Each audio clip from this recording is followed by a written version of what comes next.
Entonces vamos a entrar con el tema del Evangelio de Mateo.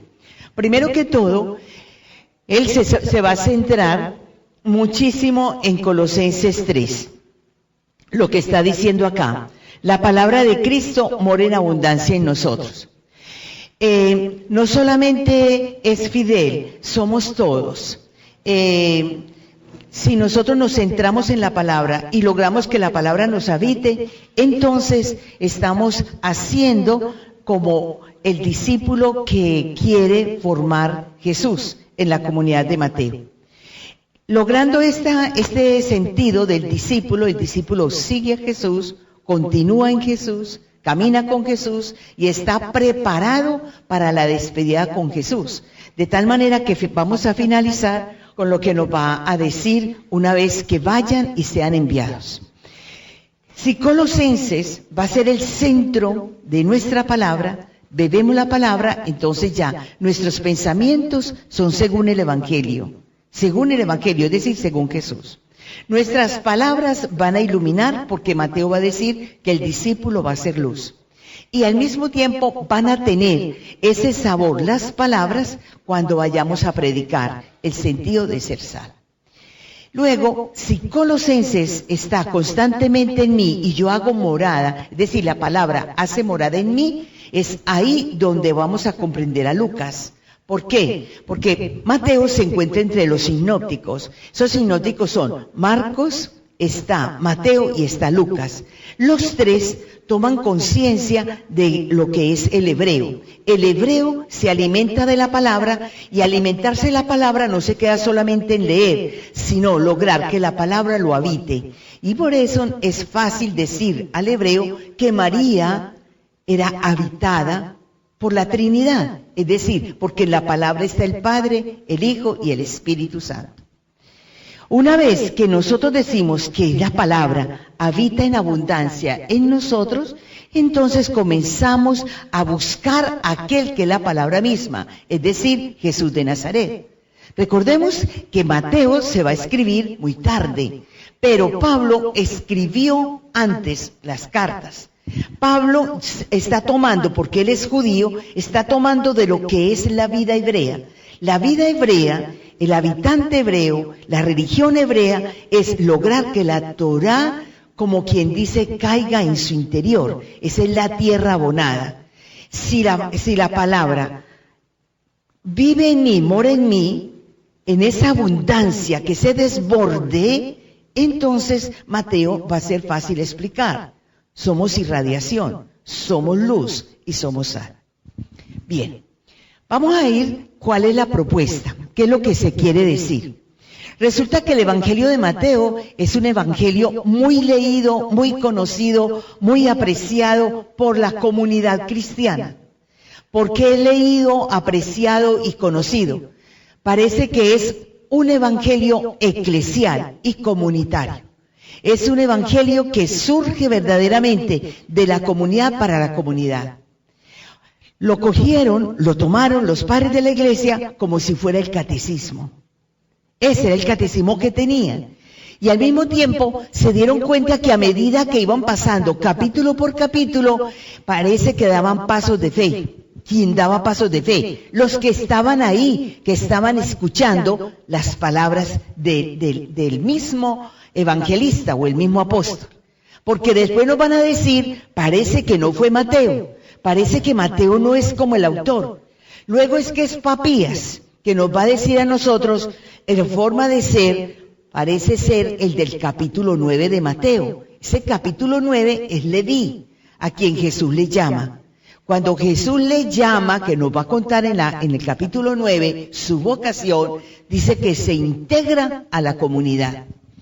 Después, viendo las catequesis de Mateo, sí se cree que sea Mateo, porque Mateo es judío, tiene una formación hebrea, y la manera de escribir, esa manera narrativa de escribir el Evangelio, entonces parece que toma el estilo de todos los hebreos, haciendo posible que se conocía muy bien el Antiguo Testamento y fue capaz de meter ese Antiguo Testamento en la novedad de Jesús. Lo vamos a ver más tarde. Vamos despacio y luego van preguntando. ¿Por qué? Porque nosotros tenemos que saber, cuando nos vaya a explicar Fidel Oñoro todo el proceso de cómo contemplar la palabra en Mateo, porque no lo va a decir cada uno, ya usted va a observar, es que Mateo es un proceso de fe. Yo voy creyendo. Ahí es donde Jesús va a decir qué discípulos tengo. En Marcos Jesús es muy fuerte. En Marcos les va a decir que son testarudos. En Mateo, Jesús ve que los discípulos son temerosos. Pero ¿cuáles son esos discípulos? Son judíos. Son judíos que quieren dar el paso al cristianismo. Son judíos que parecen estar en el cristianismo. Son judíos que estando en el cristianismo todavía tambalean. Es decir, todavía tienen dudas. Y por eso se escribe este evangelio, para que ellos tomen la decisión, la opción de elegir a Jesús. Es un evangelio precioso que lo podríamos tomar desde el proceso de nosotros mismos. ¿Por qué? Porque si el evangelio de Mateo se escribe a los judíos que todavía están como un poquito dudosos, si será este o no será este, es el evangelio que, aunque tenga parte de los sinópticos, muestra su particularidad. Su particularidad. ¿Por qué? Ahorita lo vamos a ver cuando lo desglosemos, lo que es el capítulo 1, que lo leemos en Navidad, cuando el nacimiento de Jesús, pero que podríamos leerlo varias veces. Y uno se pregunta, este capítulo tan largo, qué enredo, qué cosa tan conflictiva. No, Mateo tenía que hacerle ver al judaísmo, a esos judíos cristianos, de dónde venía Jesús. Y por eso comienza desde Abraham, generación por generación, y como buen judío, que es Mateo, o buen hebreo, como le van a decir algunos biblistas, entonces toma las 14 generaciones, que eso era necesario que todo judío conociera las 14 generaciones para ver si de ahí, de ese tronco, sí venía el Mesías. Y Mateo se toma el tiempo para poderlo decir. Hay otra parte. Si nosotros decimos que la comunidad cristiana vio reflejada en él, frente a los falsos maestros, el ansia por la fidelidad a las enseñanzas de Jesús Maestro. La comunidad de Mateo está viviendo una crisis, y la crisis es muy fuerte, hay persecución. La crisis es un poco de desaliento, acaban de derribar el templo de Jerusalén. Ellos como que quedaron en la nada, pero comienzan a decir que uno puede aprender a vivir sin templo si nosotros de verdad somos comunidad. Entonces Mateo como que ha escuchado a Pablo, parece que uno se pregunta, porque Pablo está hablando de una comunidad en la carta a los Corintios, pero parece que Mateo como que se adelanta, o Pablo escuchó a Mateo, pero Mateo dice, mira, estamos viviendo en la crisis del desaliento porque el templo ha sido destruido, estamos en el año 70.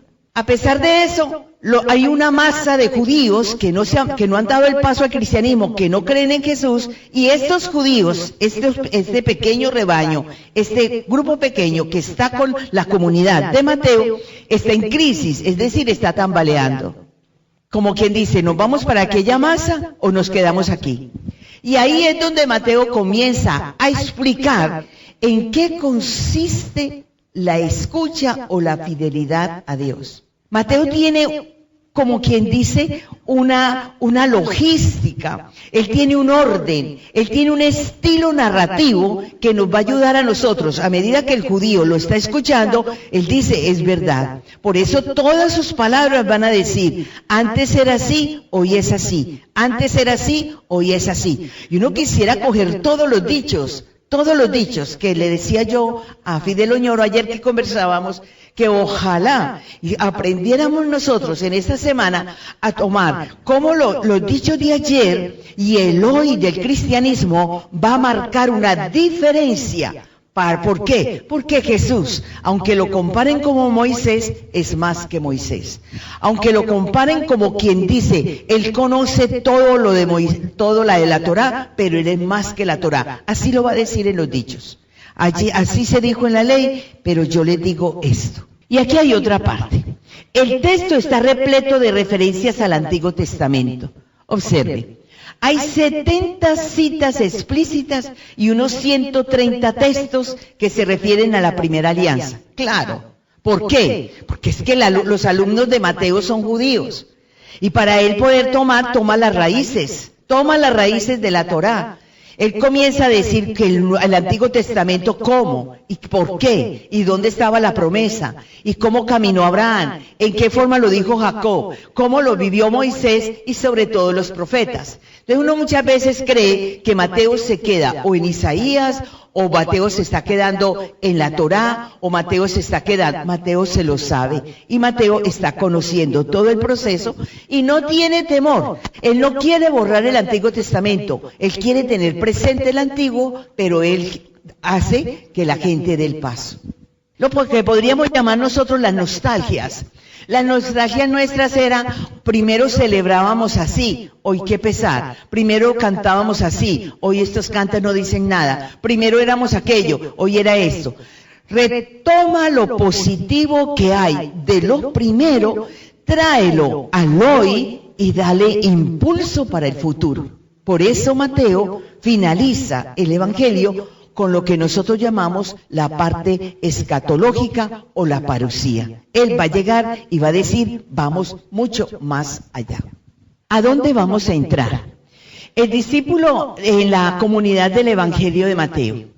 Miren ustedes el texto, la Biblia, tiene 28 capítulos y 1071 versículos, 28 capítulos. Si Marcos tiene 16 y Mateo tiene 28, ¿por qué Mateo se prolonga? Ya lo sabemos. Porque Mateo va a coger todos los 5 libros de la Torá y va a lograr en esos 5 libros meter las palabras de Jesús. En esos mismos documentos, libros, la Torá, que nosotros podemos decir cuáles son los 5 primeros libros que tú tienes, pero comienza sobre todo a contarlos en lo cual es la parte teológica de cada libro, y Mateo tiene una sabiduría. La teología de Mateo uno se enamora constantemente. ¿Cómo es que este evangelista o esta comunidad mateana, cómo es que logra que en estos sermones de Jesús, en las palabras de Jesús, va logrando meter todo el libro sagrado de la Torá? Es decir, él va entrando tanto la experiencia del Éxodo, la experiencia del Deuteronomio, lo que él está diciendo en el camino histórico del libro de los Números, lo que él está mirando que si es posible nuevas las creaciones, él las va metiendo en esos discursos. De ahí que estos 28 capítulos nos va a nosotros a decir, vale la pena desglosarlo, vale la pena leerlo. Pero Rosemary, 28 capítulos, esto es lo que nos decía Fidel. Nosotros no podemos abarcar a Mateo los 28 capítulos. Lo importante es conocer el proceso de estos capítulos, a dónde nos vamos a quedar, en qué parte se va a centrar Fidel Oñoro, para podernos decir cómo es el discípulo en la comunidad. ¿Cómo así que en la comunidad? Lo que pasa es que los hebreos siempre viven en pequeña comunidad. La pequeña comunidad, recuerde cómo era la familia hebrea. La familia hebrea no es lo que entendemos hoy de familia. Ellos tenían patriarcas y tenían todas las generaciones de generaciones. La familia de Abraham, la familia de Jacob, ¿no es cierto? Entonces eran familias que hacían como una especie de clan. Y como clanes vivían la misma fe de sus patriarcas. Por eso ellos hablan de la fe de Abraham, de Isaac y de Jacob. Al vivir así en familia, la comunidad de Mateo va a hablar de comunidad, integrarse a la comunidad y vivir en comunidad. Es aquí donde nosotros decimos por qué este evangelio era tan usado en la iglesia. Ellos lo llaman el evangelio eclesial. Cuando vayamos a uno de los discursos, que es que me imagino que ahí se va a quedar Padre Fidel Oñoro, en uno de los discursos, que es el que estamos leyendo estos 2 domingos, es el capítulo 18. Lo llaman de por sí el capítulo eclesial. Nosotros lo decimos, con las nuevas versiones, el capítulo de la comunidad.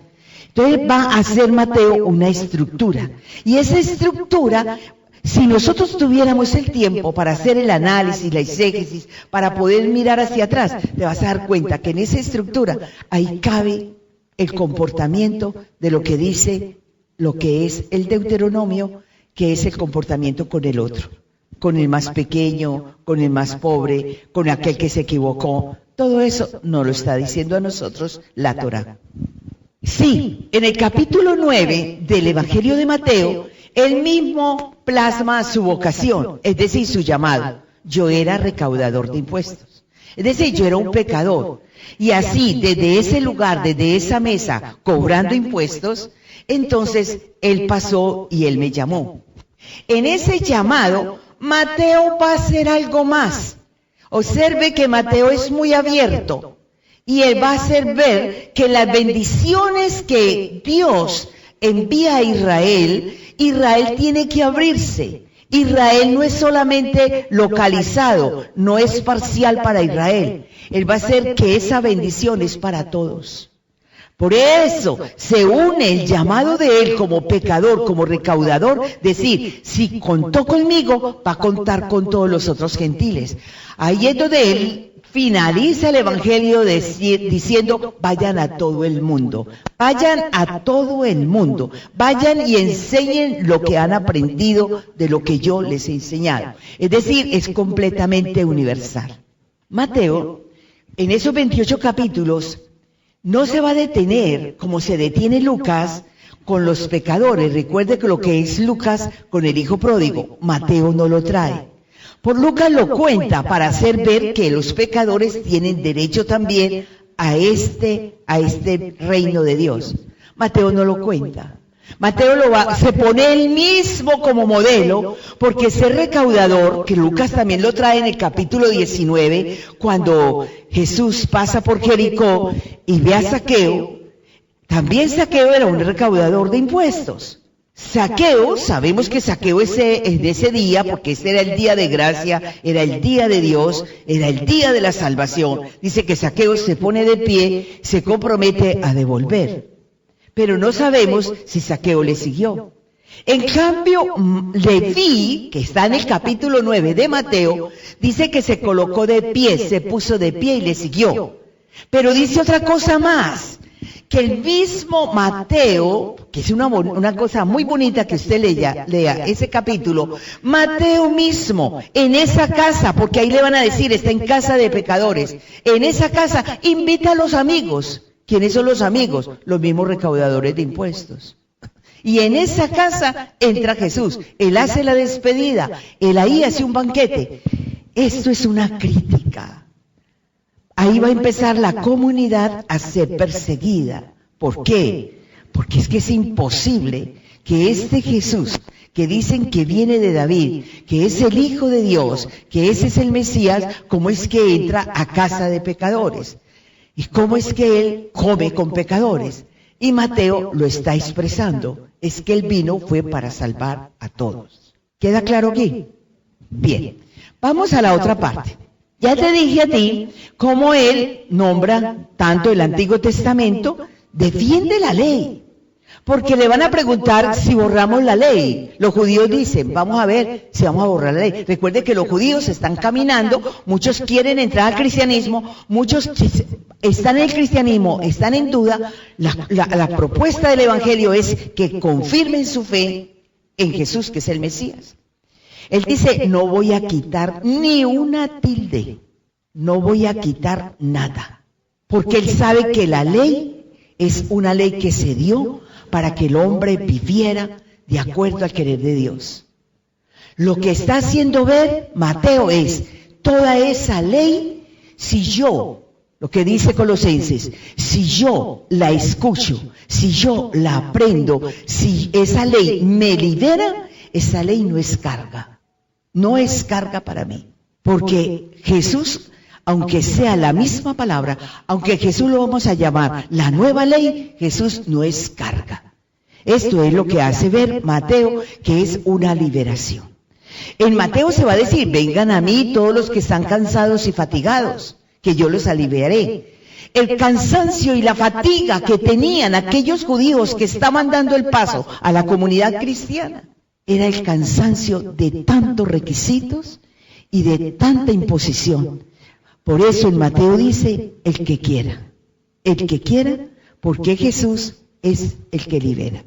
Escrito sí, entre los años 80 y 90, están viviendo la caída del templo, han vivido la persecución, les está tocando la muerte de los celotas, de aquellos que decían que era imposible vivir con los romanos, convivir con los romanos, y están mirando que esa imposición romana los está asfixiando. Mateo, que nos vamos a mirar dónde se escribió este evangelio, no se escribe allá en Galilea. Mateo se dice últimamente los biblistas que lo escriben en Antioquía de Siria, y allá en Antioquía de Siria, donde por primera vez se llaman, le dan el nombre de cristianos a los seguidores de Jesús, allá mismo cuando lo están escribiendo, Él va a hablar. Si logramos hacer comunidades, nos vamos a dar cuenta que donde hay 2 o 3, Él nos habita, Él está con nosotros. Porque una de su teología, que la vamos a mirar en los primeros capítulos, es el Dios que camina, el Dios que está con nosotros, el Emmanuel. Eso es lo que nos va a decir. Entonces, no es ir allá al templo, porque ustedes van a decir que se derribó, no es que no tenemos para dónde ofrecer sacrificios, no, esto va a ser en la comunidad. Tenemos que esa misma comunidad, ya de acabo, le escribe para una comunidad judeocristiana, que quede muy claro, judíos que están en duda, pero que Mateo se propone que confirmen la fe. Es un evangelio muy catequético, muy bien estructurado, es didáctico, tiene muy bien pensamientos, el pensamiento hebreo. A nosotros en América Latina nos encanta mucho leer a Lucas, porque Lucas parece que al escribir pinta. Si usted ve, por ejemplo, Lucas, cuando nos habla de aquella mujer que está a los pies del Maestro, que es María, y que está Marta, y que Marta está haciendo las cosas, usted se las imagina inmediatamente. Lucas es griego, y Lucas cuando pinta, cuando escribe, pinta. Es decir, de tal manera que la persona juegue con la imaginación, lea, y parece que al mirar a lo alto, ve el cuadro. Lo hace muy bien Lucas. Pero cuando uno está mirando a Mateo, que es un escriba, que parece que hubiese sido rabino, que se la sabe muy bien, él tiene otra táctica. Y es lo siguiente, yo narro y ordeno. De tal manera que el lector, a medida que lea, no se despiste, sino que siga el proceso. Lo vamos a ver en los sermones. Él llega y dice que se sube a la montaña, se sentó, estaba la multitud y él comienza a hablar. Entonces uno va mirando, ¿qué va a decir? ¿Cuál es el orden? Entonces él tiene su pedagogía, tiene su didáctica, pero no permite que nosotros, como quien dice, nos despistemos. Ah, es que me gusta más leer a Lucas. ¿Te gusta Lucas? Lucas narra pintando, escribe así, pintando. Mateo tiene lógica. Mateo va entrando, pero no me permite que yo me despiste, sino que siga el camino. El estilo de este evangelio es un estilo muy de sinagoga. Mucho cuidado aquí, que es de sinagoga por su estructura concéntrica. Observe, Mateo comienza a hablar y él va a decir bienaventurados. Ese es el círculo. Él va a empezar así, el sentido de las bienaventuranzas. Distinto al de Lucas. Cuando uno hace el paralelo de Mateo con el de Lucas va a ser distinto. Bienaventurados, hago el círculo. Entonces me va a decir una bienaventuranza, otra bienaventuranza, y otra bienaventuranza, y otra bienaventuranza. Pero Mateo va a llegar a un momento que se va a quedar ahí, en el centro del círculo. El lector va a decir, ya voy a empezar. Es feliz, como dice Lucas, felices los que. Aquí dice es bienaventurado aquellos que. Entonces, logra que el lector vaya escribiendo. Yo escribo, sí, los pobres de corazón. ¿Quién es pobre de corazón? El que es puro. ¿Quién es puro? El que consuela. ¿Quién es puro? El que hace eso. Entonces, me ayuda a mí a centrarme poco a poco. Después vamos a ver el quiasma. El quiasma es que comienza acá y el quiasma dice, por ejemplo, lo vamos a ver en uno de los versículos de él. Empieza acá y cuando finaliza, como empezó, ese es el quiasma, acá y acá, es decir, la estrofa, y al final me vuelve otra vez al principio, por el orden, porque él es muy lógico. Él dice, al terminar el párrafo, te tiene que quedar aprendido. Lo dice así. Cuando decimos que es el lenguaje de la sinagoga, es porque en la sinagoga nosotros sabemos que el judaísmo tiene una didáctica, una pedagogía que no es reemplazable, no se ha podido reemplazar. ¿Cómo hace esa pedagogía el judío? Nosotros decimos que el judío se aprende las cosas porque las repite. No, no es porque las repite. Tienen un estilo y un proceso que cuando yo finalizo, como me quedó aprendido el final, yo sé que empieza como el principio. Eso es lo que vamos a llamar los dichos famosos de Mateo. El seguidor, estamos hablando del seguidor de Jesús, el discípulo, el apóstol. Él fue discípulo y apóstol. En el capítulo 9 del Evangelio de Mateo, que lo vamos a trabajar ahora, te vas a dar cuenta que va a ser el seguidor. Estamos hablando de una comunidad mateana, que a veces decimos que parece que últimamente Mateo no es el autor, aunque los primeros padres de la iglesia, los primeros siglos, Papías dice que en su saber, de acuerdo al capítulo 9, se cree que ha sido Mateo. ¿Por qué? Mateo es judío, Mateo parece que hubiese sido rabino, Mateo se conocía la ley y Mateo era alguien. En cambio, Lucas no conoció a Jesús. Marcos conoció a Pedro. Mateo es discípulo y es apóstol. ¿Qué hay en el centro? El mensaje. Ahorita lo vamos a ver cuando veamos los discursos de Jesús. Lo que hay en el centro. Es decir, Mateo comienza abiertamente. Va cerrando el círculo y va a llegar al final. Cuando veamos uno de los sermones, ahí mismo vas a decir, aquí ya veo lo que es una lectura concéntrica, ¿de acuerdo? Él va a decir al final. Comienza así, el círculo lo va cerrando y ahí. Nos va a decir a nosotros, mira, en uno de los sermones, tú verás, ya me escuchaste, haz lo que hace el escriba. Saca lo viejo y deja lo nuevo. ¿Y qué es lo viejo? Me tengo que devolver donde empezó. Ay de ustedes, ya no se puede vivir así, pongan cuidado a esto. Entonces yo tengo que mirar. En la parábola que vimos ayer, la del perdón, pero terminamos con una parábola, ¿verdad? Aquel hombre que no quiso perdonar.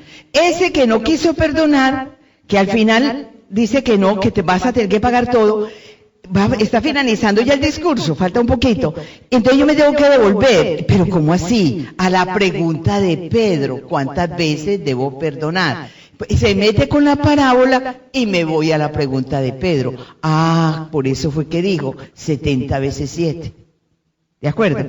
Hace la parte concéntrica y el lector tiene que decir, pero no dicen pues que es muy bueno. Pero ¿y por qué lo metió a la cárcel? ¿El por qué? Anda a ver si cumplió lo que le contestó a Pedro. Entonces yo me tengo que devolver donde Pedro. Es que Pedro hizo una pregunta. ¿Perdono 7 veces? No, te he dicho que 70 veces 7. Ya, así van a ser todas. Cuando vamos a ver el sermón, al finalizar, uno dice, ¿y esto qué? ¿A dónde me voy? Me tengo que volver otra vez, porque Mateo dice, vete otra vez, porque yo no voy a pintar, yo voy a seguir una lógica, un camino para que tú digas cuál fue la conclusión a que llegamos. Nosotros decimos, de acuerdo al nombre del Evangelio, buscamos personajes importantes. Por ejemplo, si fue Marcos y si Marcos era un muchacho joven, porque era joven, empezamos a buscar y nos dicen los padres de la iglesia que era entre comillas como el secretario de Pedro. Y Pedro era el que conocía a Jesús. Pero él cogió. Pero Marcos no solamente lo escribió todo, había una comunidad. Lucas no conoció a Jesús. Lucas no era discípulo. Lucas conoció a Pablo. Y cuando Lucas conoce a Pablo, ¿cómo es que Lucas se atreve a escribir un evangelio? Si Lucas no era ni siquiera de Jerusalén, Lucas era griego, pero Lucas comenzó a beber con la comunidad. Y una comunidad pobre comienza y le dicen de Lucas, porque no le ponen de Pablo, eso es lo que no sabemos. Colocaron a Lucas por la manera de escribir, la manera de pintar. Lo de Mateo. Vamos a mirar aquí, cuando nosotros vayamos a ver en la parte de Mateo, nos vamos a dar cuenta que Mateo fue, como era el tan leído, el más conocido, y los padres de la iglesia, nosotros hoy, los mismos nuevos exégetas, aquellos que investigan, dicen, es la comunidad. Parece que Mateo, como autor solo, nunca, siempre hemos dicho, que los escritos de los evangelios son comunidades que participan. Ah, bien, ya las cartas, hay unas cartas apostólicas y hay otras cartas que son originales de Pablo. No todas las 14 cartas son paulinas, hay unas cartas apostólicas y hay otras cartas que son de Pablo. Primero, tenemos 1, 2 y 3. Como Mateo tiene una lógica, tiene una forma de escribir, tiene una estructura que vale la pena leerse. Tiene una estructura excelente. Uno se puede quedar solamente en estos 3 círculos. Comienza la primera. El capítulo 1 y el capítulo 2, 3 y 4 es lo que nosotros vamos a llamar como la infancia de Jesús, los principios de Jesús. Capítulo 1 de Mateo. Ustedes pueden abran el texto, miren así rapidito el capítulo 1, observen y verá la lectura. Es una lectura que casi no le gastamos el tiempo, pero vale la pena que nos vayamos ubicando en esa lectura.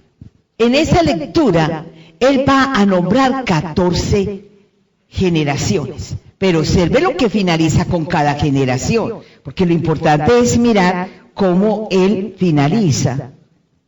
¿Cómo lo hace él, Mateo? Dice así, en el capítulo 1, comienzo del Evangelio de Jesús, el Cristo, Hijo de Dios, conforme está escrito en Isaías el profeta. Dice así, el primero, versículo 1, versículo 2, empieza, Abraham, ¿sí o no? Ese es lo que, en mi Biblia pues, a veces ni se la puedo leer, porque la tengo más que rayada. Pero yo coloco lo que son las primeras generaciones para un judaísmo que quiere dar el paso. Si él le mencionó a Abraham, el judío para la oreja. ¿Qué me vas a decir de Abraham? Para poder ver si sí o no. A Abraham le hicieron una promesa.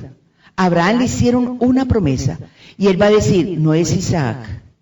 La promesa es Jesús. Entonces por eso lo va a demostrar. Entonces comienza primero Abraham y habla de todas esas generaciones. Y luego finaliza en la parte del versículo 6.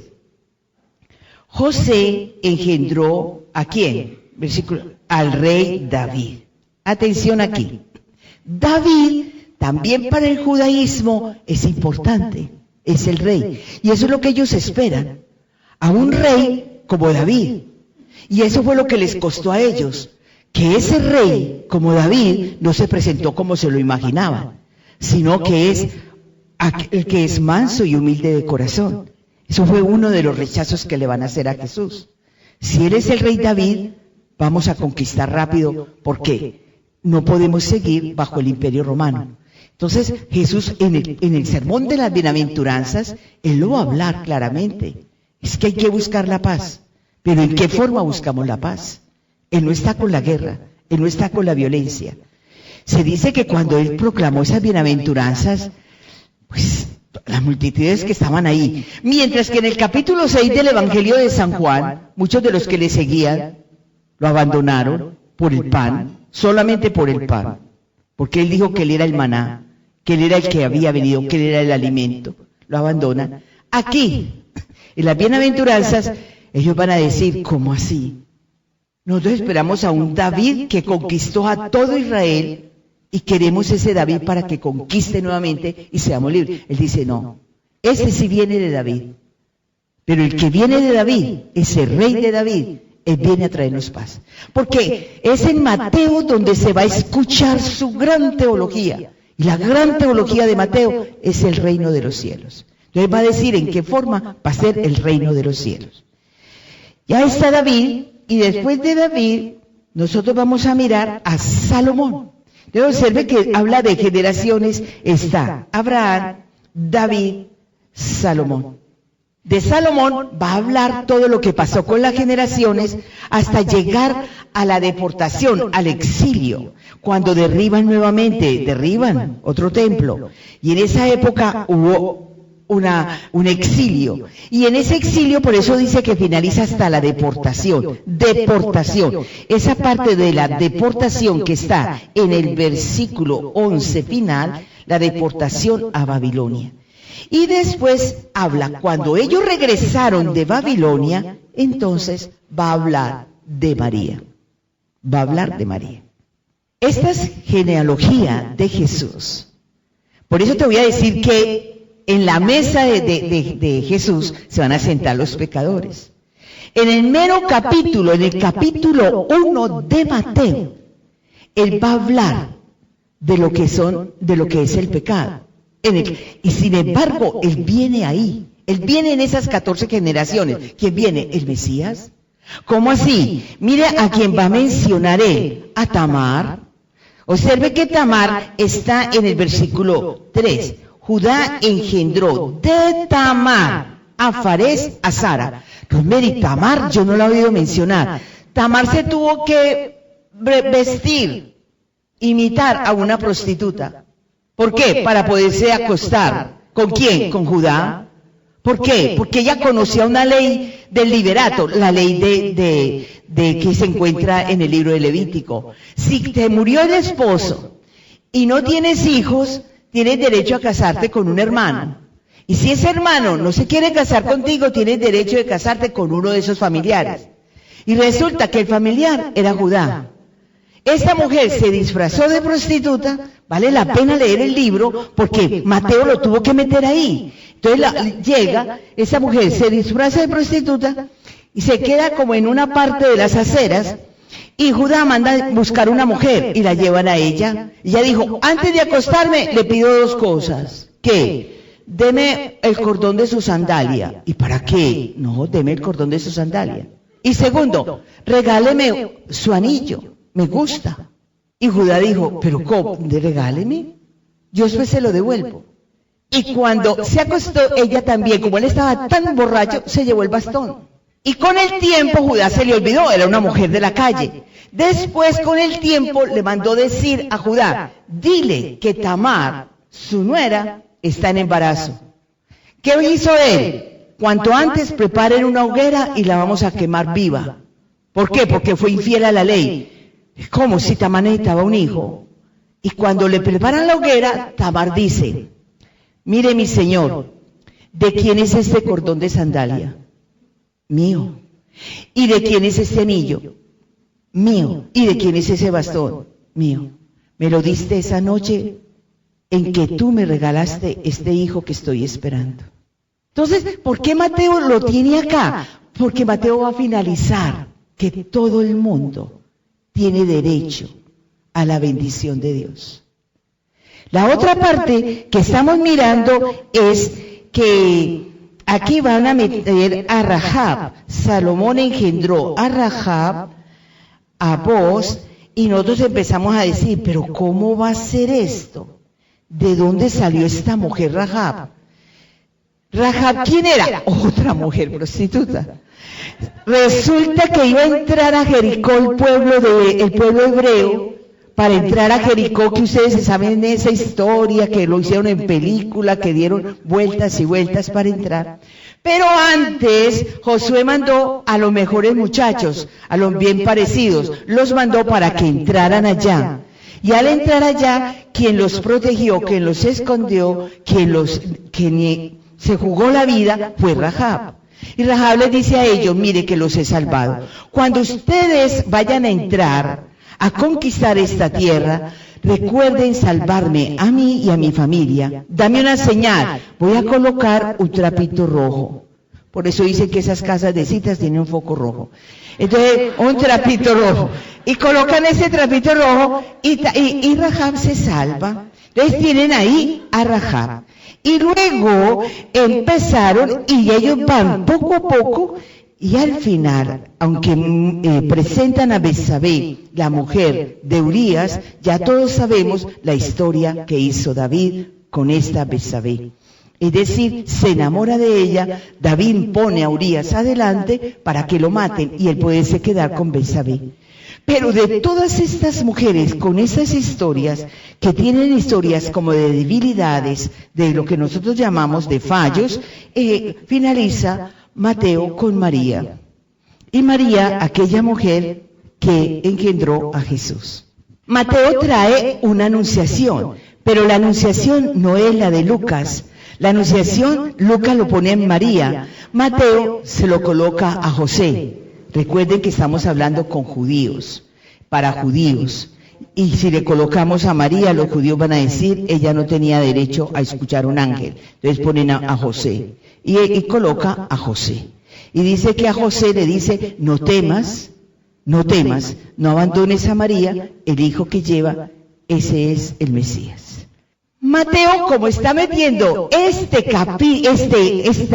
evangelio a todas las naciones y está mostrando el Antiguo Testamento y el Nuevo, el capítulo 2 nos va a hacer memoria a nosotros de Egipto, todo lo que pasó en Egipto. Y por lo tanto nos hace ver, en Egipto fueron esclavos, pero Egipto también sirvió para protección de Jesús. Porque como están persiguiendo a Jesús, María y José huyen a Egipto. Allí en Egipto también es protección. Lo que estamos viendo, Mateo les está haciendo ver, ese pueblo que hizo esclavos a los hebreos, ahora ese pueblo protegió a María, a José y al niño, lo protege. De Egipto llamé a mi hijo, dice el profeta Oseas. De Egipto llamé a mi hijo. No tenía que mencionar Mateo, porque es que Mateo está metiendo el Antiguo Testamento en el Nuevo de hoy. ¿Qué pasa en Egipto? ¿Qué sucedió en Egipto? ¿Quién liberó a los hebreos de Egipto? Nos van a decir que Moisés. Pero lo que nos va a presentar Mateo es que aquí hay alguien más que Moisés, que es Jesús. Y ya va entrando, coloca aquí Egipto, me tengo que ir para el capítulo 2 también, el capítulo 3, tengo que irme todo a leer del capítulo 2 del Éxodo, más o menos hasta el capítulo 14, que es lo que me va a hablar a mí de la esclavitud del pueblo hebreo de Éxodo. Mateo lo hace en el capítulo 2 nomás. Por eso te digo yo, tiene una capacidad Mateo para sintetizar el Antiguo Testamento que es admirable. Y ahí voy a mirar todo el proceso. Pero figúrese que Mateo es un evangelio verdaderamente para el mundo entero. Él no presenta en el proceso del nacimiento a pastores. Él presenta a los magos, a los sabios, a los que vienen de Oriente. Ahí entra el profeta Isaías. Han venido de todas las naciones a adorarle, dice el profeta Isaías. Y por eso llegan estos magos. Y esos son los que llegan ahí a adorar a Jesús. En Mateo no hay una chocita.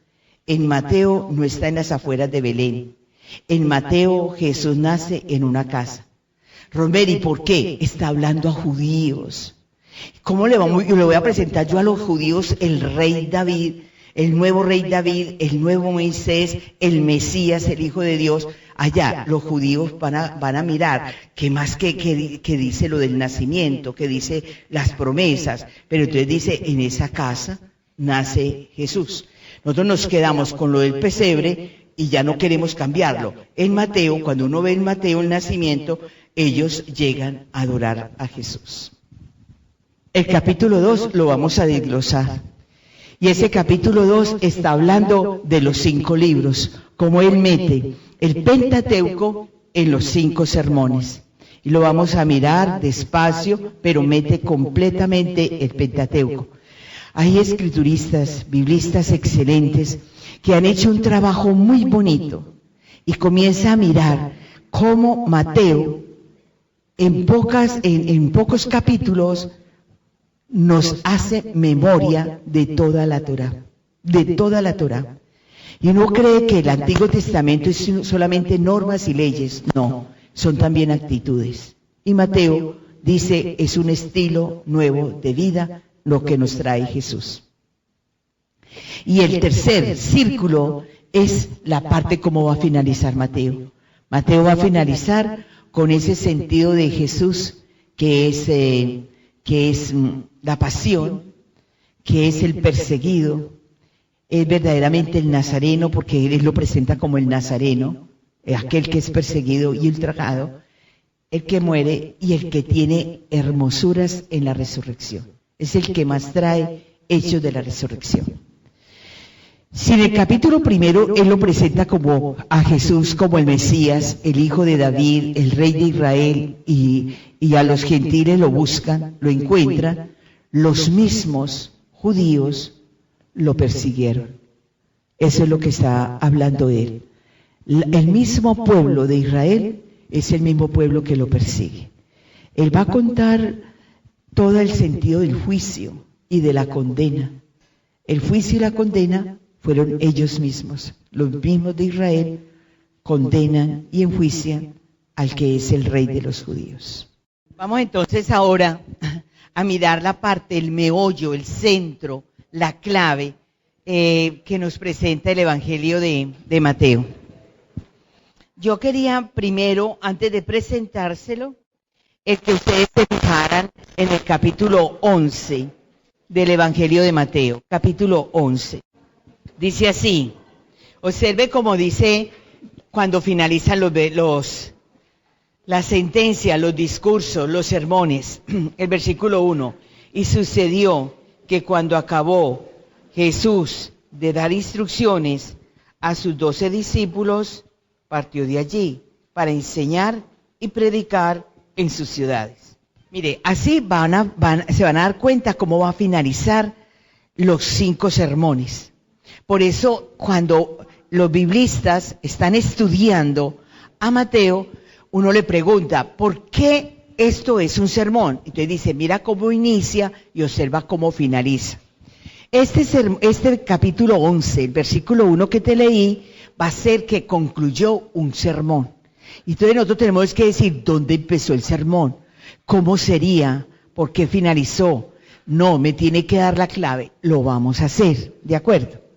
Otra parte de este capítulo 11 que estás mirando en el Evangelio de Mateo va a estar aquí, versículo 6. Y dichoso aquel que no halle escándalo en mí. Mire cómo lo dice. Dichoso el que no encuentre escándalo en mí. ¿Por qué?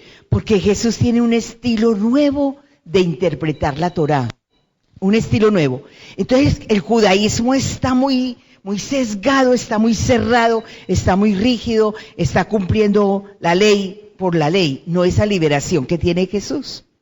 Resulta que Jesús les está explicando, Jesús les está dando una instrucción, una enseñanza.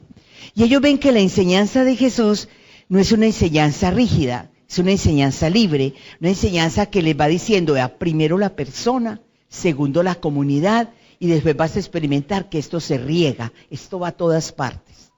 Entonces, como él tiene una manera de vivir distinta, él dice, mira, lo único que les digo es que no se escandalice, porque ellos dicen, ¿este sí es o no es? Por eso cuando uno lo va a ver en alta mar, cuando la cuestión de la barca que se hunde, es distinto. Uno lee en Marcos, lee en Mateo, y uno dice, uy, Mateo sí la hace diferente. Mateo ve que los discípulos como que no saben qué hacer, eso no es, interiormente no lo expresan. En Marcos lo dicen de una vez, pero no te das cuenta cómo es que te duermes. No, en Mateo hay una finura, pero no son capaces de expresarlo. Entonces Jesús los mira y dice, pero ¿por qué ustedes no siguen adelante? Den el paso para esta fe que es. Hay otra parte en ese capítulo 11 que también quiero que lo veamos. El versículo 7b. ¿Qué salisteis a ver en el desierto? Una caña agitada por el viento. ¿Qué saliste a ver sino un hombre elegantemente vestido. Mirad lo que visten con elegancia, están en los palacios de los reyes. Entonces, ¿a qué salisteis? ¿A ver a un profeta? Sí, os digo, y más que un profeta. ¿Por qué les está diciendo? Mire, la gente fina, la gente elegante, la gente que se pone todas esas túnicas rojas, como veo, que son de todo, casi nada de terciopelo, de todo aquello, estos son los reyes y ellos viven en los palacios. ¿Ustedes a quién están buscando? El profeta es el que está en la calle.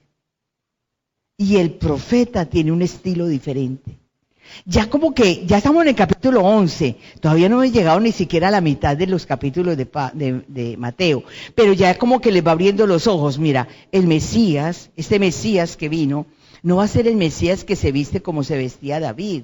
David vivía en el palacio, pero acá es diferente, porque los está preparando. Veas, somos sí profetas, pero el profeta no manda desde el palacio, el profeta está en la calle, el profeta está con el pueblo. ¿Se refiere a Juan Bautista? Sí. ¿Se refiere a cómo vivía Elías? Sí, pero también está hablando de sí mismo. ¿Por qué? Porque si eres el Mesías, ¿por qué vistes así? Si eres un Galileo. Es que ahí la frase más fuerte está en Mateo, el de los gentiles, Galilea, tierra de los gentiles. Como quien dice, no es de primera clase judía, es de segunda clase. Y él dice, sí, yo soy de allá. Yo soy de esa raza de los gentiles. Uno empieza a mirar a esto que Mateo está cuestionando. Nosotros decimos que nosotros creemos muy fácil. Sí, creo. Pero vaya, toque, palpe y siéntase a los pies de este hombre que viene todo descamisado. Viene sudado, viene como sea y se pone aquí al frente.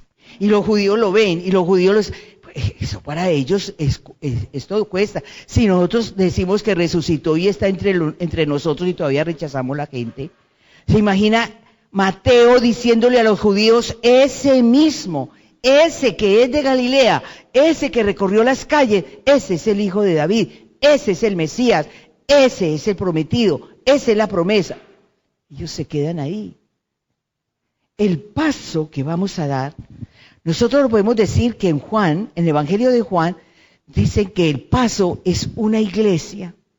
Cuando muestra Herodes a Jesús azotado y coronado de espinas, le dice, este es el hombre, este es el rey, este no es vuestro rey, lo muestra así. Cuando Juan escribe, le está escribiendo a una comunidad que se da cuenta que está perseguida, que todavía no es creíble, que no crecen, que no aumentan. ¿Qué pasa? Porque recuerde que Juan y Apocalipsis la estamos viviendo igual. Y él dice, ese es cordero degollado y está de pie. Y este es el hombre ultrajado, coronado de espinas. Así es la iglesia nuestra. Nosotros nacimos en un momento en que la iglesia es poderosa, que la iglesia tiene renombre, en que la iglesia tiene muchas cosas, en que la iglesia ocupa la sociedad. Estamos hablando de unos evangelios en aquella época donde las comunidades eran minorías. Por eso es que a nosotros nos cuesta comprender la vena, la arteria, lo que es el núcleo del evangelio. Pasamos de largo, pero aquí nos está diciendo él, mire, ustedes qué están buscando, ustedes qué es lo que quieren ver. No, en los palacios se encuentran otros, pero en las calles usted puede encontrar al Galileo. Es un cambio de mentalidad, un cambio de chip. Estoy insistiendo primero, integración, porque a mí me decían que porque no lo hacíamos virtual, estamos perdiendo presencia en comunidad. Yo decía, mira, el cristiano, si estuviera Mateo aquí, el cristiano se enseñó a vivir la fe a partir de control. Y nosotros no podemos hacer eso. Yo crezco en la fe a medida que yo escucho al otro. Es decir, cuando yo escucho al otro, yo voy creciendo en la fe. Mateo lo va a decir, y Mateo le va a decir al judaísmo, es verdad que estamos dispersos porque no tenemos templo, pero hagamos comunidad, hagamos encuentro. Mateo va a empezar, porque va con calma, va a empezar lo que es el discipulado. El discipulado de Mateo es muy bonito, Pero no es un discipulado quieto, es un discipulado de envío, de enviar. Ahorita vamos a ver uno de esos sermones.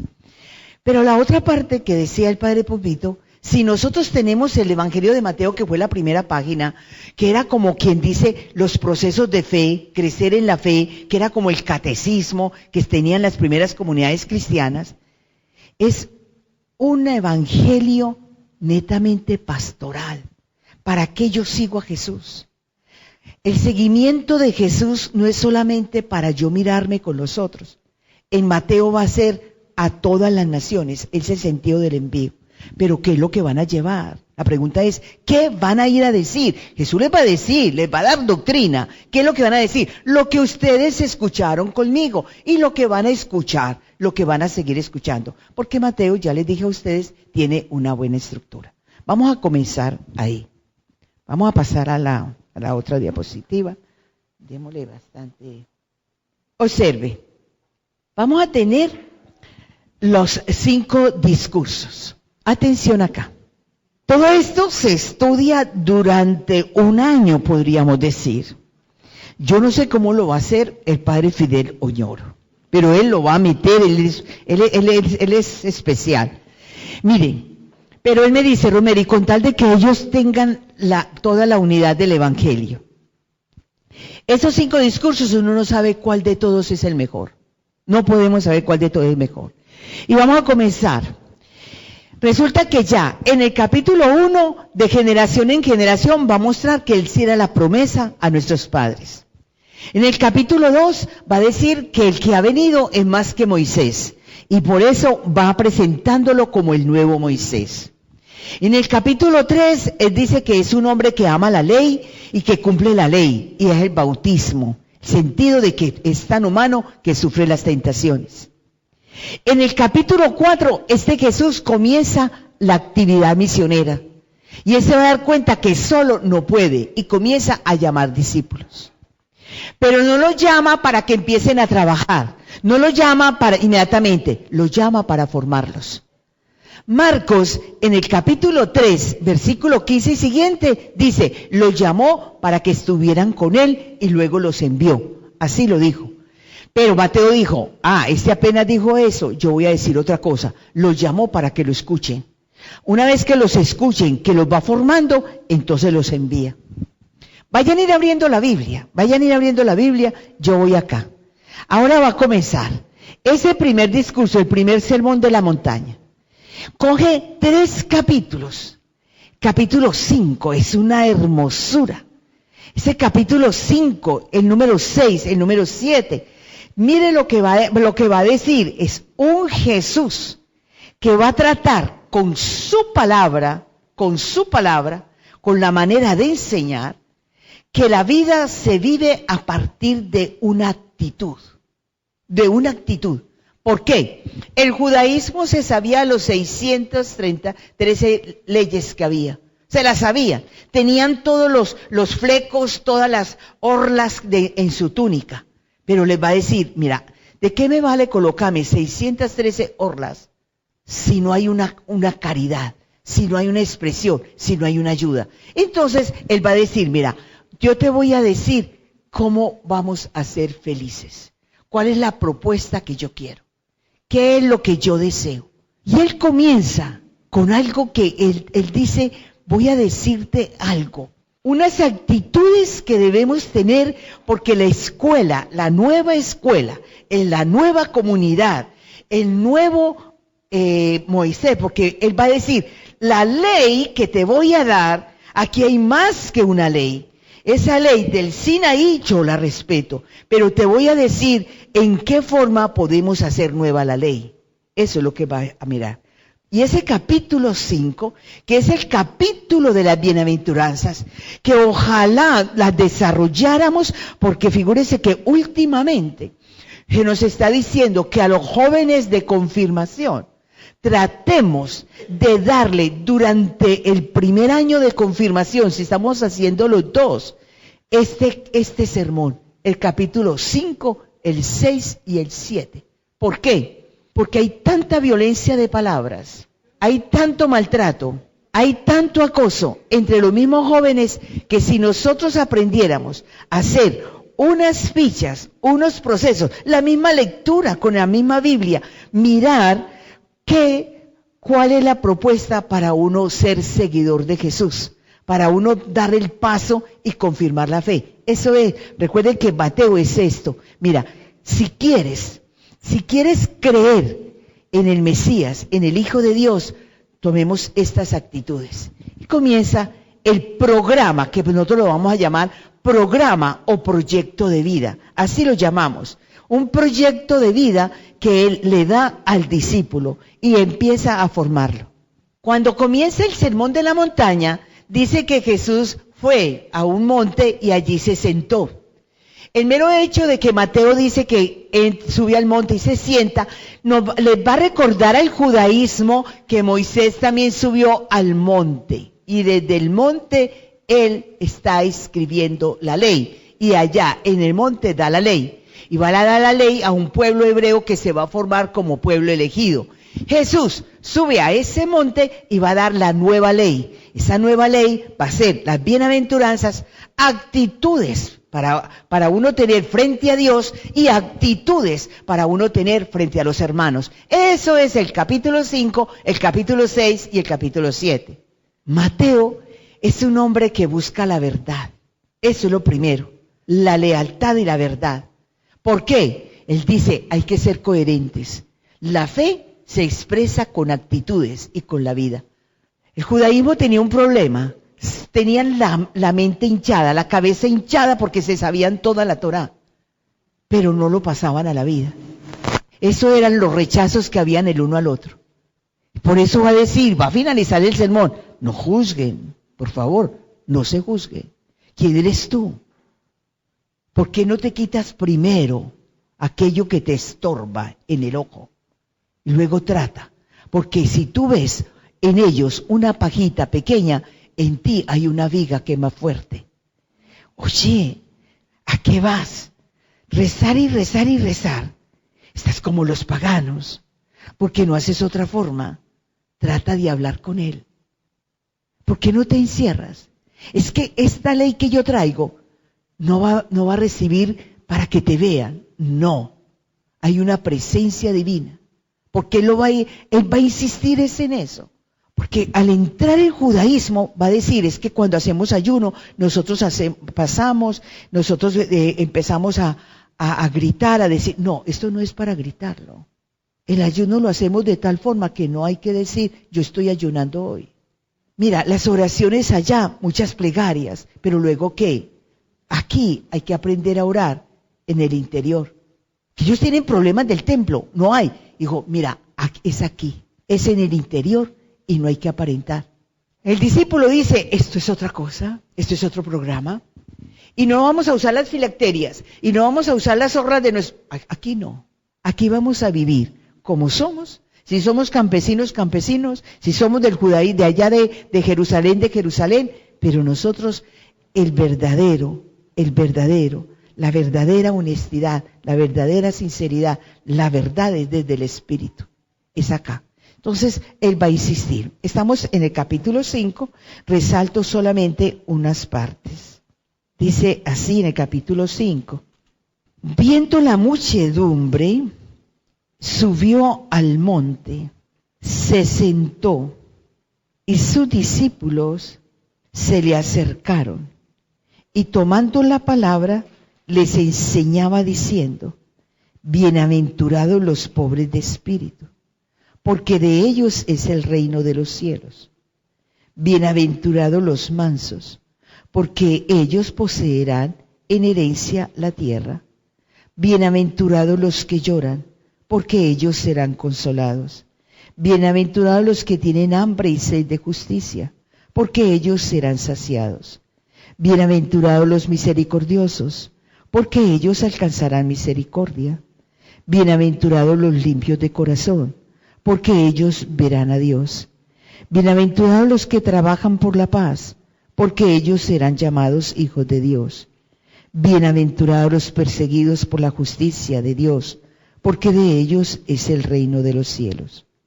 Bienaventurados seréis cuando os injurien, os persigan y digan con mentira toda clase de mal contra vosotros, por mi causa.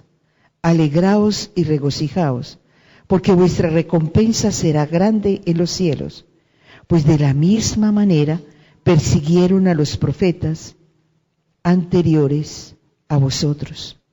Nosotros decimos que el sermón se terminó ahí. No. Mateo, es que Mateo es muy largo. No. Lo que pasa es que Mateo va a desglosar cómo vivir esa felicidad. Cómo vivir, porque ellos están en una criticadera, ellos están en una persecución, a ellos los están encadenando, a ellos hay problemas. Dice, un momento. Este camino, porque él va a hablar del camino, él va a hablar del camino estrecho, él va a hablar de la puerta perdida, de la puerta pequeña, él va a hablar de aquello que nadie lo ve. Va a mirar, yo sé que hay una puerta que es pequeña y no todo el mundo la ve, no todo el mundo la ve.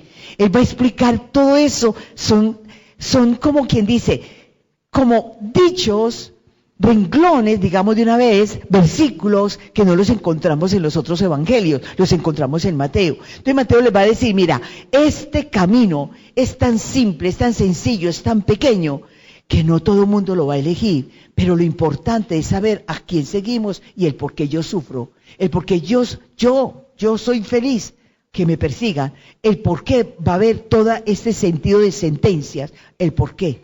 Entonces van a decir, ¿cómo así? ¿Qué es esto? ¿Qué tenemos que lograr? Recuerde que eran comunidades, una minoría de comunidades cristianas. Y sin embargo, siendo minoría, es que esto es otro problema que tenemos nosotros aquí en América. En América nosotros nos desanimamos porque si no muevo masas, entonces no hay gente. Y nosotros no somos capaces de aprender a hacer pequeñas comunidades. Y ese sentido de encontrarme en una pequeña comunidad, va a decir él, en esa pequeña comunidad, de aquí va a surgir o vamos a vivir lo que es el reino de los cielos. Es aquí en el pequeño. ¿Por qué los evangelios y por qué este evangelio nos dio a nosotros tanta fuerza? Nos impulsó tanto. Porque así el cristianismo comenzó así, pequeño, pero él va a hablar de esas parábolas que se extienden. Como nosotros nos quedamos en que lo importante es tener la iglesia llena y contando cuántas comuniones se dieron, en eso consistía la Pascua. La Pascua era cuando el obispo reunía a los sacerdotes y decía, tuvieron bastante gente, sí, yo repartí miles y miles de comuniones, entonces sí fue gente. Pero no preguntaban de la gente que fue a la Semana Santa, experimentaron que hubo procesos de conversión. Esa era la pregunta que había que hacer. Experimentaron que hay procesos de conversión, que es lo que le preocupa a Mateo. A Mateo le preocupa es eso. Mire el capítulo 2, si es actitud, observemos. Dice así, el capítulo 6. Pase al capítulo 6 y él va a decir algo. En el capítulo 5, él va a seguir hermosamente, es que es muy bonito, pero yo solamente les voy a explicar. Estos sermones, una parte clave, ustedes lo leen porque él mañana va a coger rápido. Yo voy a hablar con él, él me dice, nos encontramos una vez que llegue para ver qué fue lo que vimos y él entrar rápidamente. Hay una parte, en el capítulo 6, dice así. Capítulo 6, cuidad de no practicar vuestra justicia delante de los hombres para ser vistos por ellos. De lo contrario no tendréis recompensa de vuestro Padre que está en los cielos. Por tanto, cuando hagas limosna, luego dice cuando vayas a orar, ¿de acuerdo? Todo lo que él va a decir. Va a hablar de la oración en secreto y luego va a hablar del ayuno. Es una lectura que es muy frecuentada en el tiempo de Cuaresma, sobre todo en el miércoles de ceniza. Veníamos con un judaísmo que lo importante era, antes de entrar al templo, gritar. Yo ya cumplí las leyes. Yo hice la oración todos los días. Yo di limosna a las viudas. Yo cumplí la ley, yo no me he contaminado, lo decían en voz alta, lo oían los pecadores, lo oían los paganos y decían, ¿de qué hablan? No, de todo bueno, pase usted al templo. No, Mateo va a decir, esto no es para gritarlo. El cristianismo ilumina, irradia, porque la persona, recuerde lo que estamos leyendo aquí, la persona cuando se deja habitar por el evangelio, la persona refleja. La persona es luz, tiene sabor, tiene sentido. Y Mateo está hablando de un cristianismo que no sea aparente, sino que viva desde dentro. Aquí tenemos que mirar, porque muchas veces nosotros a veces sí nos falta más coherencia. Luego cuando vamos a ver el sermón, uno de los sermones, que va a ser el capítulo 10, él va a decir cómo va a ser el envío y qué es lo que tenemos que hacer. Mire el capítulo 7. Recuerde que el sermón primero es capítulo 5, 6 y 7. El capítulo 7 dice así: no juzguéis para que no seas juzgado, porque con el juicio con el que juzguéis seréis juzgados, y con la medida con que midas serán medidos. ¿Cómo es que miras la brizna que hay en el ojo de tu hermano? Bien, él sigue. Pase, por ejemplo, otra vez la eficacia de la oración, y sigue la regla de oro, versículo 12. Por tanto, todo cuanto queráis que os hagan los hombres, hacedlo también vosotros a ellos mismos, porque esta es la ley y los profetas. Es muy bonita la ley de oro, la conocían los judíos, pero les va a decir, mire, amen al otro como quieren que les amen a ustedes. Se dan cuenta que el sermón se refiere a este grupo, a esta muchedumbre que lo quiere seguir, y le va a decir cómo va a vivir o cómo será la escuela, la nueva escuela que van a hacer con él, y cómo van a vivir el discipulado. Es decir, vamos a ser primero pobres, segundo transparentes, tercero buscamos la paz, o luego logremos hacer justicia. A nosotros, por la manera de vivir, vamos a ser perseguidos, nosotros vamos a ser rechazados, a nosotros no nos van a abrir las puertas. Y lo otro, les dice, mire, vamos a vivir coherentemente, no hagamos las cosas por aparentar. Esto de que ustedes se va a lavar las manos hasta el codo, y de que usted se va a poner una cantidad de como quien dice, de tejillín que dicen ellos, todo esto, no. Nosotros vamos a vivir un cristianismo que la misma gente se van a dar cuenta cómo vivimos. Ese es el discipulado. Pero les va a decir, ahora sí, necesitamos una relación entre nosotros. Si queremos hacer un grupo entre nosotros, va a haber lo siguiente: aquí nadie va a hacer juicios, nadie va a condenar, nadie va a decir los defectos del otro, se va a mirar a sí mismo primero. ¿Por qué? Porque como va a ser comunidad, él está construyendo la nueva comunidad, y él va a lograr que la comunidad sea una fraternidad. Eso es lo que él quiere. Entonces, ya, cuando usted vea, decimos Mateo 7:28. Entonces ya terminó un discurso. Ese es el primer discurso. ¿De acuerdo? En ese primer discurso, por eso los biblistas, aquellos que hacen tantos estudios, cuando le hicieron la pregunta, ¿cómo sabemos que este discurso comprende el capítulo 7, el capítulo 5, 6 y 7? Y dicen, observa, subió al monte, se sentó y comenzó a enseñarles. Y mira el discurso todo completo, trata de estudiarlo, los 3 capítulos, y observa cómo finaliza. Cuando se terminó, que ya los mandó, que ya hicieron como un curso, un seminario, que ya van a pensar si lo siguen o no lo siguen, si verdad, la gente termina admirada por su forma de enseñar. 5 discursos, vamos a ver de esos 5 discursos, ¿cuál es el central? Porque recuerden que Mateo es así, Mateo es circular, pero entra al centro. En los discursos también tenemos el centro. Vamos a observar. Entramos al segundo discurso, que lo llamamos el discurso misionero.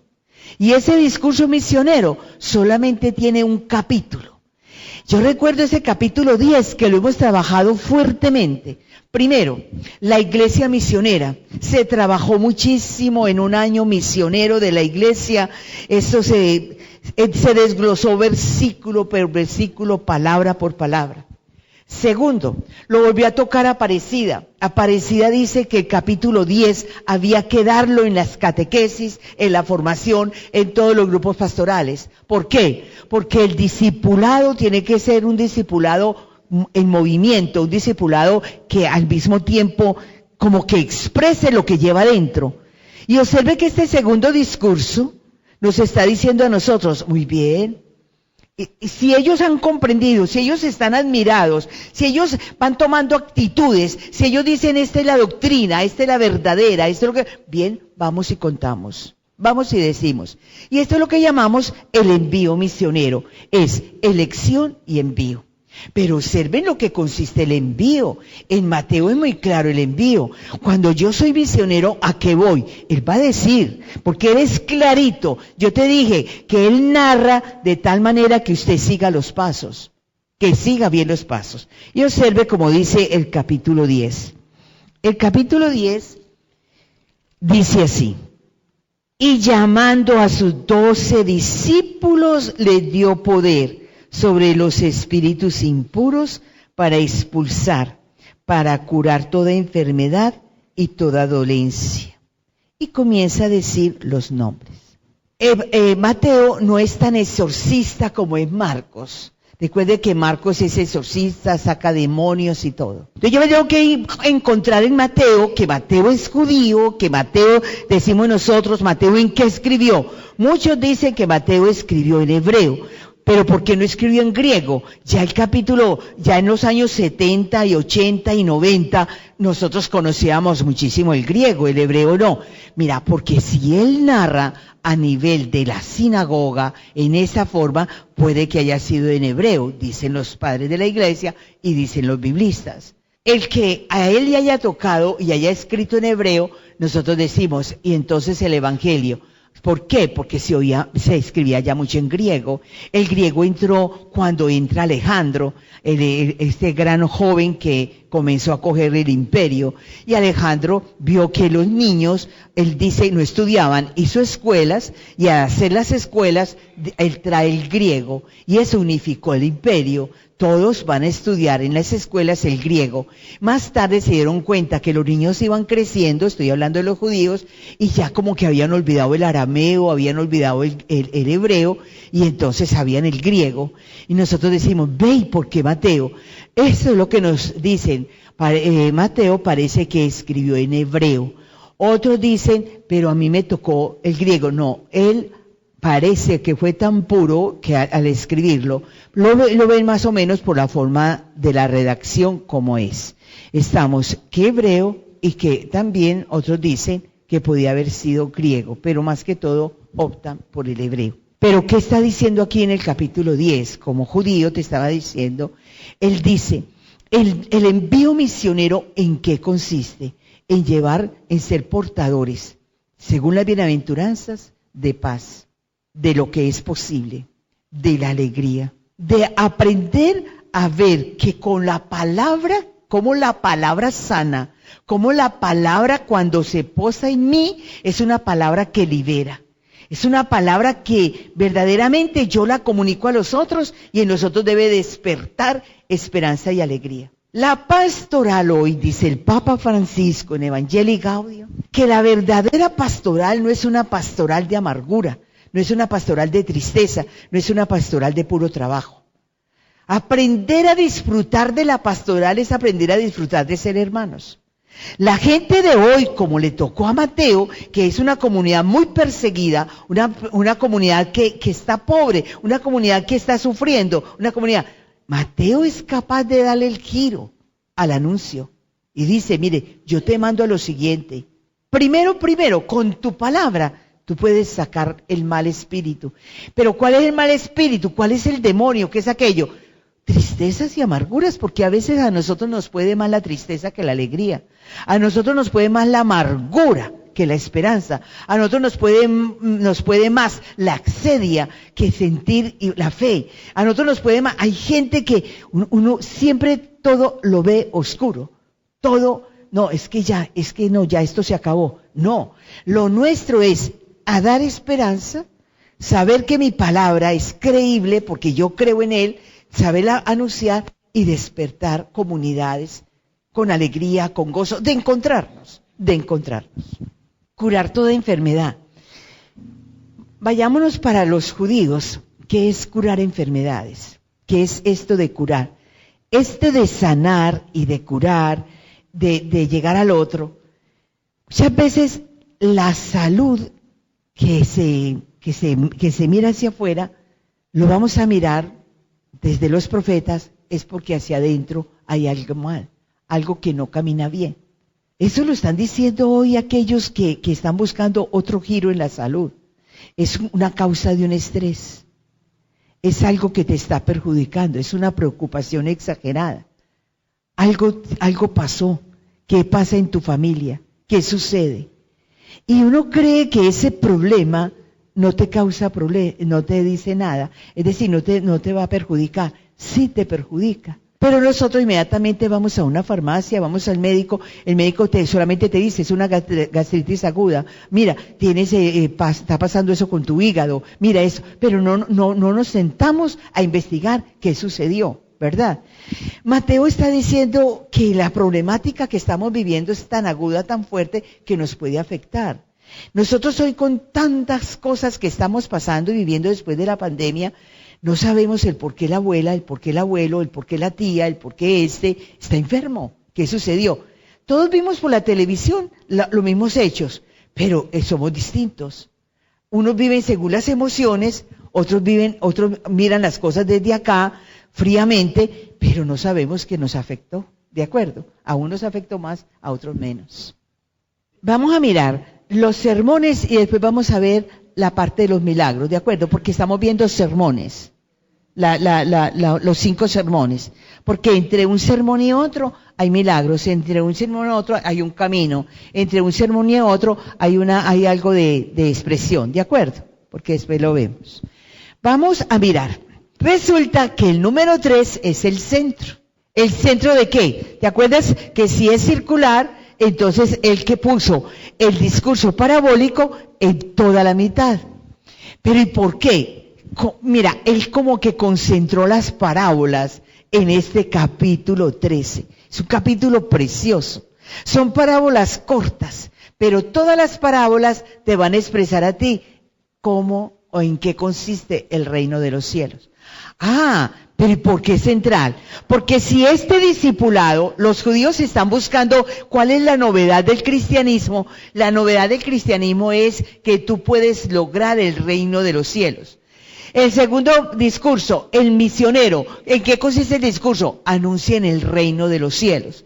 Entonces ya Mateo está hablando porque la parte teológica de Mateo es ese reino de los cielos, es ese reino de Dios. Nos lo va a enseñar en el Padre Nuestro, nos lo está explicando. Ahora, el centro es el discurso parabólico. Son parábolas que están concentradas y son muy pequeñas. Observemos el capítulo 13 rápidamente y nos va a decir así. Pues yo tengo esto más que rayado, vamos a ver si les resalto lo primero. Mira, Marcos en el capítulo 4 tiene todo un capítulo larguísimo de la parábola del sembrador y explica el terreno árido, el terreno de espinas, el terreno de las piedras y el terreno bueno. Mateo es muy concreto, cambia un poquito, pone primero uno que Marcos coloca el otro, pero Mateo va a empezar a decir, vea, salió un sembrador a sembrar. Recuerden que estamos hablando a judíos. Y para judíos el centro es la palabra de Dios. La palabra de Dios es la Torá. Esta parábola que está en los sinópticos, que está en Marcos y está en Mateo, esta parábola era conocida en el judaísmo. En el judaísmo tenía una parábola que era el de la esponja. Una esponja, muchas veces mi hijo es como la esponja, que escucha y escucha, pero cuando le hacen así, lo botó todo. ¿Se acuerda? Una esponja empapada de agua, usted la saca, la exprime bien, exprime bastante y de un momento a otro la esponja ya se secó, no quedó nada, ¿no es cierto? Entonces, ellos tenían unas parábolas para empezar la noche de la Pascua, que nosotros decimos del Seder, besaban, y hacían varias parábolas. Y decía, yo tengo tantos hijos, un hijo es así, el otro es así, entonces decían con parábolas. Él comenzó primero que todo con esto, el reino de los cielos, ¿qué es? Para Mateo, el reino de los cielos es ser fiel a la palabra. Si Jesús es la palabra encarnada, que lo trae San Juan en el capítulo 1, y la palabra era Dios, y la palabra estaba en Dios, y comienza a decir lo que es la palabra, y en el versículo 14, y la palabra acampó entre nosotros. Y esa palabra, al que lo acoja, lo hace hijo de Dios, al que no, hijo de las tinieblas. Así lo dice Juan. Pero como Mateo lo está explicando a judíos, va a decir, miren, ¿sabes cómo es el reino? El sembrador salió a sembrar, pero muchas veces esa semilla, esa palabra, cae en diferentes terrenos. Para preguntar, ¿qué terreno es usted? ¿Qué terreno es? Cualquier problema, rechaza la palabra, tira la toalla, como decimos nosotros. Eso es cuando te ahogan los problemas, que es entre espinas, te ahogan los problemas, se muere la palabra. Muchas veces, como estás de un lugar a otro, mirando a ver qué pasa y no te decides, entonces por eso vienen vientos, que él dice, los pájaros, y se comen la semilla, es decir, te dejas llevar por los otros. Luego dice, mira, está bien, que muchas veces hay rocas, hay de todo, pero florece, pero ¿qué sucede? El sol puede quemarlas porque no tiene profundidad. Lo importante es un terreno que acoja la palabra y que dé fruto. Y que dé fruto. Unos dan, es verdad que dan, puede ser el 30, otros puede ser el 60, otros puede ser el 90, pero lo importante es que una palabra escuchada es una palabra que responde. Esto es lo que decíamos, Señor, esta mañana, que muchas veces nosotros escuchamos y va a ser la semana B, pero ¿qué sucede con esa palabra? ¿Cómo la pongo en práctica? ¿En qué forma la pongo en práctica? Colocó también la otra parte de esas parábolas que él va diciendo la parábola de la levadura. Es algo pequeño y cómo hace lo posible que esa masa pueda crecer. La parábola del tesoro de la perla, es decir, el reino de los cielos es como una perla escondida. El que lo encuentra vende todo con tal de quedarse.